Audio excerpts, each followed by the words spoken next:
안녕하세요. 오바마라목독바입니다. 구독과 좋아요, 알림 설정, 회원가입 부탁드리겠습니다. 서울 아파트 전세 86주 만에 하락을 했고요. 어제 부동산원에서 나온 공식적인 지표였죠. 이게 일시적인 현상이라고들 하는데 그렇지 않습니다. 잠재적으로 계속적인 어떤 전세 하락 양상이 진행이 되어 왔고요. 그리고 결정적으로 서울 아파트 전세가가 마이너스로 본격 돌아서기 시작을 했죠. 강남도 본격 하락 전환되고 있고요. 결국 전세가는 다시 오를 것이라는 낙관적인 전망은 조금 무리한 전망일 가능성이 굉장히 높아지는 건 지금 서울 전세가 실거래만 봐도 답이 딱 나오죠. 레미안 원베일리 한 달 전세가 거래가 15억 9천, 무려 16억이 떨어졌습니다. 타워 팰리스 역시도 14억 2천 떨어지고 있고요. DH자이 개포 역시도 13억, LG 한강자이 역시 12억 6천, 올림픽 선수기자촌 2단지 12억 5천 떨어지고 있습니다.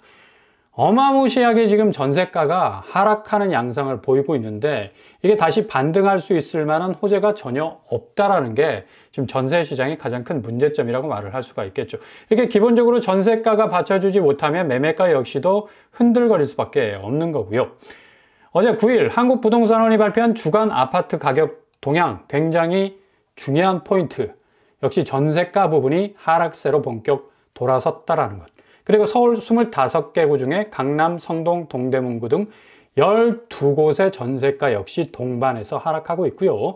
이 중 강남구의 전세가는 지난해 3월부터 지난주까지 44주 연속 올랐다가 0.01% 지금 떨어지는 추세를 보이고 있다는 얘기입니다.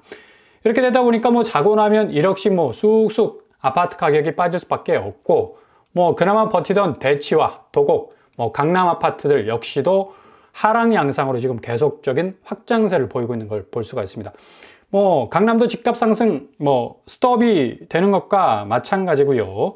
도곡 레슬 같은 경우는 석 달 사이에 2억 정도 빠지는 그런 경향을 보여주고 있는 건데, 지금 강남구 실거래가를 보면 대치동 동부 센트럴 빌이 52억에서 47억, 4억 4천 정도 하락하고 있고요. 레미안 대치 팰리스 1, 2단지 역시도 6억 가깝게 3억 8천 정도 하락을 하고 있네요. 함보 미도맨션 2단지 역시도 1억 5천 정도 하락하고 있습니다. 강남구 아파트가 요지부동, 어떤 부동산 악재가 터지더라도 확실한 어떤 가격의 중심선을 딱 지키고 있던 곳인데도 이렇게 억대로 뚝뚝 떨어지고 있는 걸 볼 수가 있고요. 특히 전세가 역시 심상치가 않다. 타워 팰리스가 14억 정도 떨어지고 있고, 도곡 렉슬 9억 5천 정도 하락을 하고 있는 그런 추세를 보여주고 있는데, 확실히 강남은 전세가 약세 현상이 고스란히 매매가에 지대한 영향을 끼치고 있다는 것을 고스란히 살펴볼 수가 있는 거죠. 노도강 역시도 급매가 속출할 수밖에 없는 상황이고요. 이렇게 되다 보니까 2주째 보합이라고는 하지만 실거래 현장에서는 하락 국면을 면치 못하는 모습을 고스란히 보여주고 있습니다. 일단 주택 매수 심리가 꽁꽁 얼어붙어 있기 때문에 상계주공 7단지 신고가 대비 거의 30% 이상 빠지는 86주 만의 전셋값 하락과 함께 매매가도 상당 부분 흔들리고 있는 그런 모습 고스란히 보여주고 있습니다. 노원구 실거래가를 보더라도 한 달 거래 상관해 보면 3억, 3억, 3억, 3억, 2억 9천 이 정도로 하락 파이가 굉장히 커져가는 걸 볼 수가 있죠. 양지대림, 중앙하이스, 그리고 꿈의숲, SK뷰 등등 상계주공 10단지. 여기는 중하급지 정도 되기 때문에 서울 아파트가 8억 선에 지금 형성이 돼 있고 5억 선까지도 나오고 있는 곳. 지금 굉장히 많이 빈번히 등장하고 있는 걸 볼 수가 있습니다. 도봉구 역시도 마찬가지고요. 창동 주공 3단지 3억 이상 하락하고 있고요. 4단지는 2억 9천, 3억 가까이 하락하고 있네요. 북한산 아이파크 역시도 2억 7천 정도 하락을 하고 있는 양상 보이고 있습니다. 강북구 역시 꿈의숲 해링턴 플레이스 역시 2억 9천, 벽산 라이프파크 2억 3천 정도, SK 북한산 시티 2억 1천만 원 정도 하락한 양상 보이고 있습니다. 이렇게 노도강도 강남구의 하락 비해서 상당 부분 이 떨어지는 폭이 더 커질 수밖에 없는 거죠. 전국 서울 아파트값 추이만 봐도 서울이 계속적으로 스키 슬로프를 타고 쭉 하고 밀려 내려오는 걸 볼 수가 있고요. 전국 역시도 마찬가지.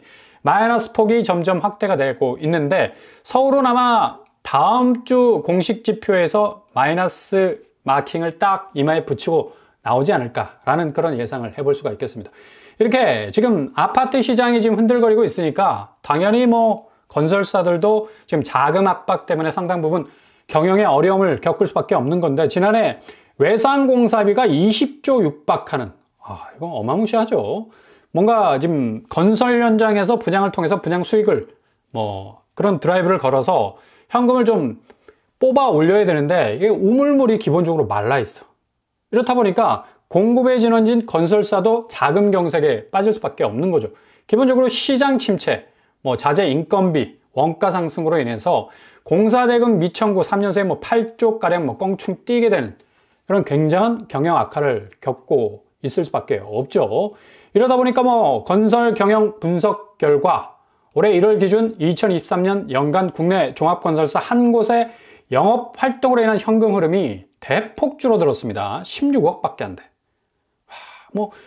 거의 100억 이상을 찍던 곳들이 굉장히 많았는데 이게 점점 2021년부터 35억, 그리고 20억, 16억씩으로 현금이 기본적으로 돌지 않는다는 얘기죠. 그만큼 건설사가 현장에서 현금을 만지지 못하니까 이런 현상이 일어날 수밖에 없는 거고, 지금 가뜩이나 공급의 어떤 드라이브를 확실하게 걸려고 계획을 잡아놨던 이 국토교통부, 오늘 좀 폭탄 발표가 터졌는데 국토부 장관께서 사의를 표명을 했습니다. 그래서 270만 호 공급 정책은 거의 폐기되지 않을까라는 의구심이 생길 정도로 상당한 이 주택 공급 정책 동력 상실을 우려할 수밖에 없다는 얘기입니다.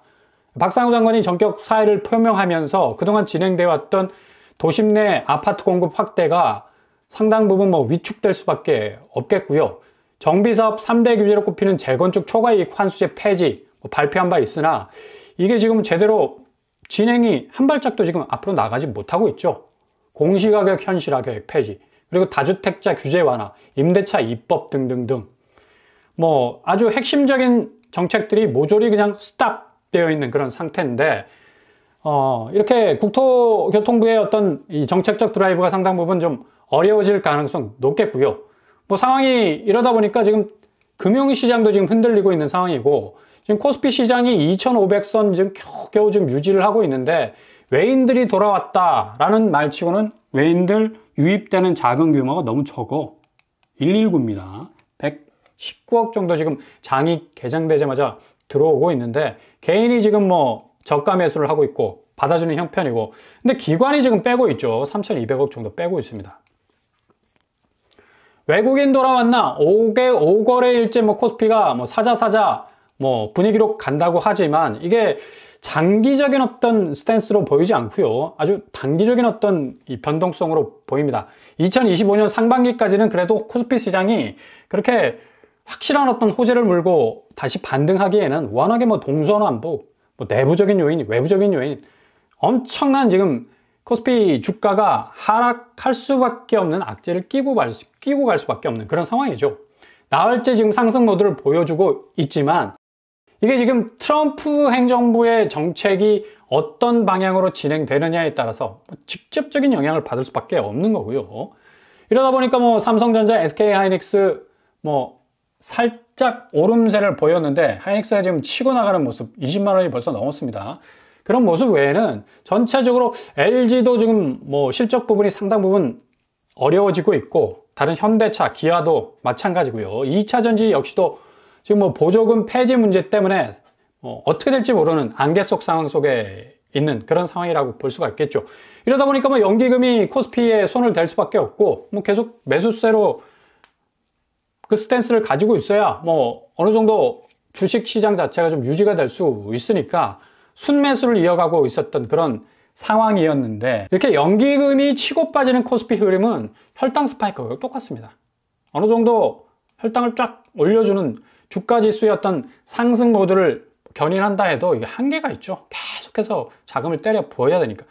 기본적으로 외국인 세력들이 들어오지 않으면 코스피 시장은 살아날 기미가 전혀 보이지 않습니다. 다시 혈당이 뚝 떨어지는 것과 마찬가지로 이게 주가 종목 자체들이 나름의 어떤 경쟁력을 발휘하지 못하면 코스피 시장은 한계가 있을 수밖에 없다. 그리고 1월 20일 날 첫날부터 트럼프 공약 41개 실행되는 세계가 발칵 뒤집어 엎어질 정도로 어마무시한 행정명령들이 쏟아질 예정입니다. 이렇기 때문에 코스피 시장, 금융시장, 혹은 또 아파트 시장, 자본시장 상당 부분 한국은 고스란히 노출될 수밖에 없는 거고요.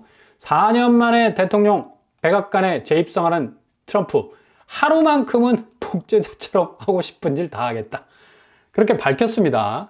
이렇게 되기 때문에 결국은 트럼프 2기 정권 인수팀 행정명령 수십 개를 만들어서 그 한날 거의 20개 이상을 발표하겠다고 하죠.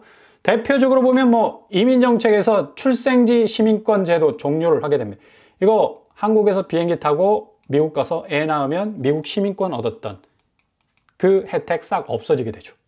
그리고 환경 부분도 지금 이 전기차 우대 폐지 정책이 상당 부분 지금 미국 쪽으로 수출 활로를 트고 있는 한국차로서는 엄청난 위기감을 느낄 수밖에 없게 되겠고요. 젠더 부분도 좀 민감한 부분들 폐지하는, 금지하는 그런 영향들, 정치 부분에서도 포용성 정책은 아마 거의 문을 닫을 가능성 높을 것 같습니다. 그 정도로 마가 Make America Great Again이라는 캐치프레이즈를 딱 내걸었기 때문에 상당히 강력한 트럼프 정부와 좀 반하는 어떤 스탠스를 취하는 나라들에 대해서는 상당히 공세적인 어떤 그런 정책적 부분을 많이 취할 것으로 보인다는 얘기죠. 그래서 이런 어떤 흐름을 고스란히 이어받아서 트럼프는 취임 직후에 미 연준 물갈이할 가능성도 점쳐지고 있고요. 일단 지금 파월이 상당 부분 지금 트럼프의 통화정책 완화와는 반대되는 금리를 긴축적으로 운영하겠다는 그런 입장을 밝혔죠. 2025년 4회에서 2회로 기준금리 인하를 내리겠다. 그 정도로 상당히 빡빡하게 운영하겠다는 건데 트럼프 입장에서는 이게 굉장히 부담이 될 수밖에 없는 겁니다. 계속해서 달러를 풀어서 유동성 확대하면서 국채금리 밀어올리고 이런 여러 부분에서의 어떤 계산이 잘못될 가능성이 많기 때문에 미 연준 물갈이 가능성이 굉장히 커 보이죠. 그래서 금리 인하는 아마 공격적으로 진행이 될 가능성 상당히 높습니다. 오히려 금리 인하에 대해서 한국의 모든 시중은행 금리가 내려간다? 아니죠. 오히려 역반응 일으킬 가능성 높습니다. 미국 국채금리가 딱 버티고 있기 때문에 초강달러 현상이 트럼프가 집권을 하면 오히려 약달러 현상이 일어나게 되지 않을까라고 예상을 하는 부분도 있는데 오히려 달러는 더 강력해질 가능성이 많습니다. 그래서 기준금리 외에 시중금리는 미 국채로 인해서 발작 증세를 보일 가능성 아주 높아요. 지금 6% 정도 주담대 변동금리가 유지가 되고 있는데 이게 7%, 8%가 할 가능성이 상당 부분 높습니다. 이렇기 때문에 지금 서울의 대부분의 아파트들 지금 간보기가 아니라 실질적으로 다 내려가고 있습니다. 노원구, 성동구, 동작구, 용산구, 관악구, 강동구 할 것 없이 일주일 상간의 거래가 지금 거의 3억에서 4억 정도 지금 하락하는 추세를 보이고 있다. 집주인들 입장에서도 금리 부분에 있어서는 아무리 중앙은행에서 시중의 어떤 경기 부양을 위한 기준금리를 낮추기 위한 정책으로 간다 하더라도 시중은행 주담대 금리 자체는 강성으로 갈 가능성이 높기 때문에 이런 식으로 집주인들이 급매를 내놓고 급매를 내놓고 가격을 다운시켜서 나갈 수밖에 없는 그런 상황이란 얘기죠. 이러다 보니까 매수자들 거래량 확 줄 수밖에 없는 겁니다. 지금 고점에 물려서 집을 살 이유도 없고 또 집을 산다 해서 이후에 금리 상황이 그렇게 크게 나아질 가능성 없으니까 강남구 보세요. 지금 12월 거래량만 해도 117건, 강동구 223건에 그치고 있습니다. 송파구 역시도 191건. 굉장히 그래프가 상당히 낮은 걸 볼 수가 있죠. 서초구 역시도 85건에 그치고 있고요. 노원구 역시도 180건에 그치고 있습니다.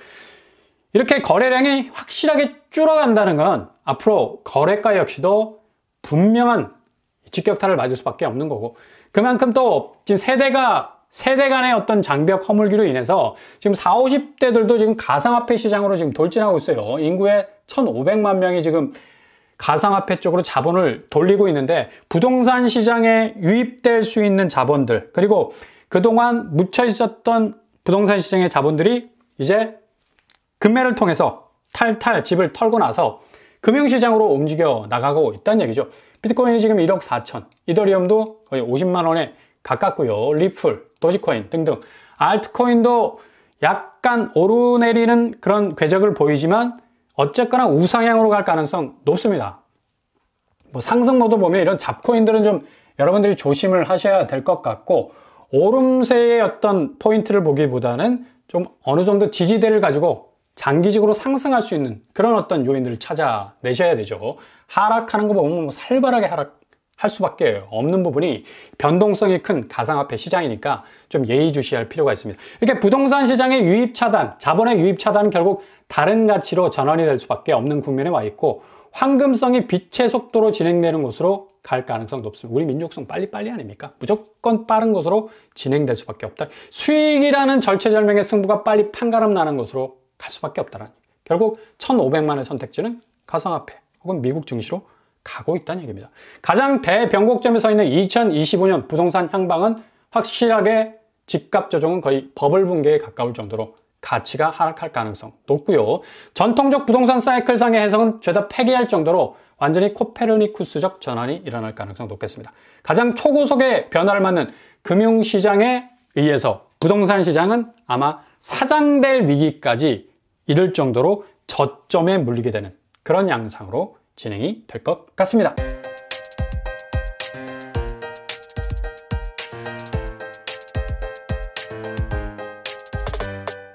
오늘의 부동산 캐리커처, 가장 대변곡점에 서 있는 2025년 부동산, 확실하게 많은 사람들이 기대하는 가장 저점에 물려있는 집값 잡을 수 있는 기회가 올 수 있을 것 같고요. 부동산 시장의 자본은 계속적으로 금융시장으로 대거 이동하는 모습 고스란히 보여줄 것 같습니다. 국토교통부의 정말 폭탄 발표, 앞으로 부동산 시장이, 한국 부동산 시장의 공급 정책이 상당 부분 폐기될 수밖에 없는 그런 위기에 서 있다고 볼 수 있겠습니다. 오늘도 응원합니다. 항상 여러분의 길이 꽃길만 되실 수 있기를 바랍니다. 이상으로 뻔뻔한 복덕방을 마치겠습니다. 구독과 좋아요 부탁드립니다. 감사합니다.